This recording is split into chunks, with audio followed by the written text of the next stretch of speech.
Yeah. What's going on, guys? What's going on? Yeah. There we go. What's going on, guys? What's going on, man? We're back at it, man. So we got back at it with another time. So I really don't even know what this one's about because it just says... Ever wonder why? It just says, ever wonder why. And so, yeah, I want to know what he's talking about on this one. I didn't even read it to see what he was talking about, but I'm curious to see. When you have seen scenes of poverty and squalor in many third world countries, either in person or in pictures, have you ever wondered why we in America have been spared such a fate? When you have learned of the bitter oppressions that so many people have suffered under in despotic countries around the world, have you ever wondered why Americans have been spared? Have scenes of government-sponsored carnage and lethal mob violence in countries like Rwanda or in the Balkans ever made you wonder why such horrifying scenes are not found on the streets of America? Nothing is easier than to take for granted what we are used to, and to imagine that it is more or less natural, so that it requires no explanation. Instead, many Americans demand explanations of why things are not even better, and express indignation that they are not. Some people think the issue is whether the glass is half empty or half full. More fundamentally, the question is whether the glass started out empty or started out full. Those who are constantly looking for the root causes of poverty, of crime, and of other national and international problems act as if prosperity and law-abiding behavior are so natural that it is their absence which has to be explained. But a casual glance around the world today, or back through history, would dispel any notion that good things just happen naturally, much less inevitably.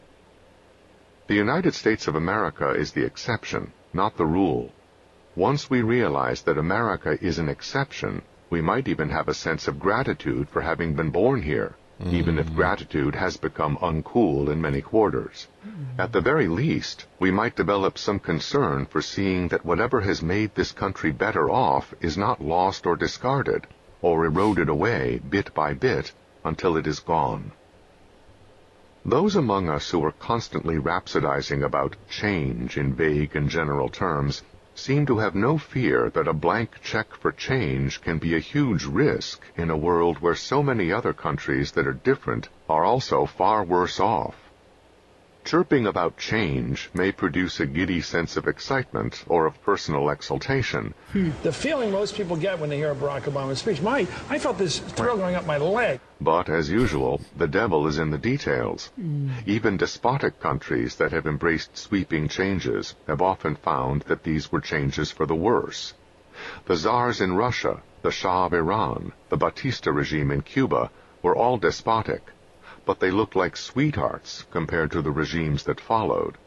For example, the czars never executed as many people in half a century as Stalin did in one day.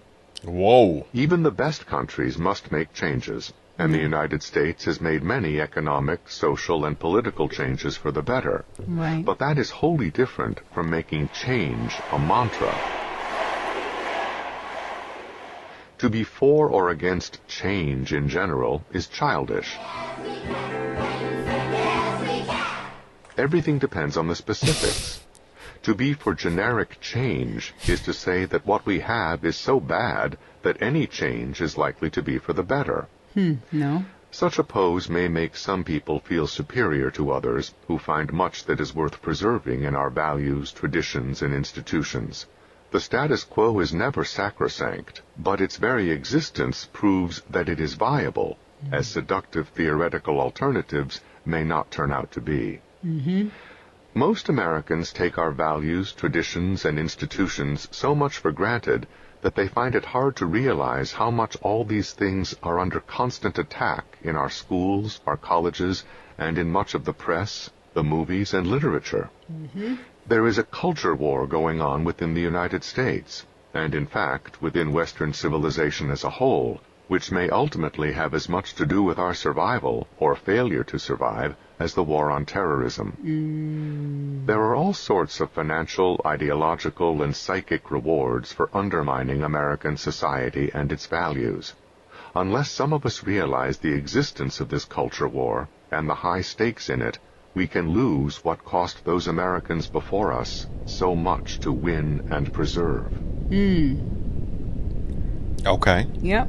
The culture war is the war that seems to stand out versus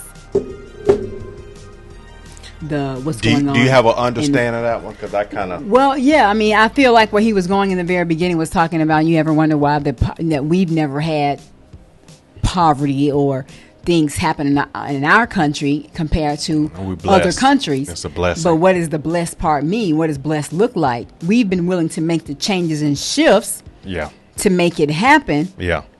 Whereas some of the other countries were not able to. They didn't have they may not have been in the position, or they didn't. They weren't right. They didn't force it upon their their government or whatever. The change didn't take place to evoke change to make it where their culture or country was not experiencing these things to be able to experience these things. You remember when Trevor Noah would say in South Africa, the government would be like, America would do this, and they'd be like, oh no, we're gonna go and do this, and it would be the opposite of a success move. And that's probably the thinking what I have. A lot of people like, I'm not doing what y'all do, I'm doing what we're gonna do. And they maybe set you back 30 years. You get what I'm saying? Yeah. So yeah, so it was, I think we had more of a progression mindset in this country, and it's helped us, and it's been great, and it's been bad in the same way too, because certain stuff fly that shouldn't. And maybe because of the culture piece to it is the groups or whatever, those that were behind that movement are the ones to force and push the change that these other countries aren't into. You know what I mean? They're not on that. Yeah.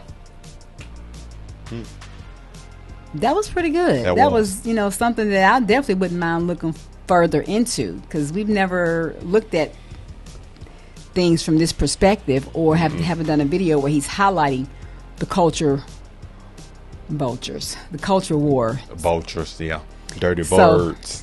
But yeah, that was really good. And Okay. no, I've never wondered. I mean, well, you do wonder why certain countries may be more impoverished than others. Yeah. It's the mindset of the leadership.